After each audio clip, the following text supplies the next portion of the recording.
কুলফি খাবে গো কুলফি? আরে না না না, আমি কুলফি বিক্রি করছি না, আমি বানিয়েছিলাম ছোটোবেলার মতো কেশর কুলফি আইসক্রিম। খুবই খেতে ইচ্ছে করছিল, তো ঝটপট করে বানিয়ে ফেলেছি আর সেটাই তোমাদের সাথে শেয়ার করব। তাই জন্য প্রথমে কিছুটা কাজু বাদাম আর চীনাবাদামকে জল দিয়ে ভালো করে পেস্ট করে নিয়েছি। তারপর কড়াইতে লিকুইড দুধ নিয়ে তার মধ্যে গুঁড়ো দুধ, এলাচের গুঁড়ো দিয়ে ভালো করে জাল করে নিয়েছি একটু ঘন করে। তারপর ওই বাদামের পেস্টটা দিয়ে আবারও ঘন করে জাল করে নিয়ে মিষ্টির জন্য দিয়ে দিয়েছি গুড়। তো তোমরা এখানে চিনিও ব্যবহার করতে পারো, আমি এখানে গুড় ব্যবহার করেছি।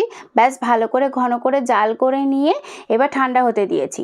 ব্যাস তারপরে ঠান্ডা হয়ে গেলে কুলফি মোল্ডে দিয়ে ভালো করে আটকে নিয়ে 5-6 ঘন্টার জন্য রেস্ট করে নিয়েছি। ব্যাস 5-6 ঘন্টা পরে আমি নামিয়ে নিয়েছি কুলফি মোল্ডটা। তো দেখো কি সুন্দর কুলফি আইসক্রিম তৈরি হয়ে গেছে।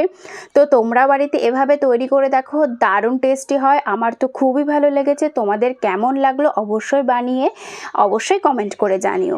আর বন্ধুরা অবশ্যই আমার চ্যানেলটিকে লাইক, কমেন্ট, শেয়ার করে দিও আর সাবস্ক্রাইব করতে একদম ভুলো না কিন্তু। দেখা হবে পরের ভিডিওতে। টাটা।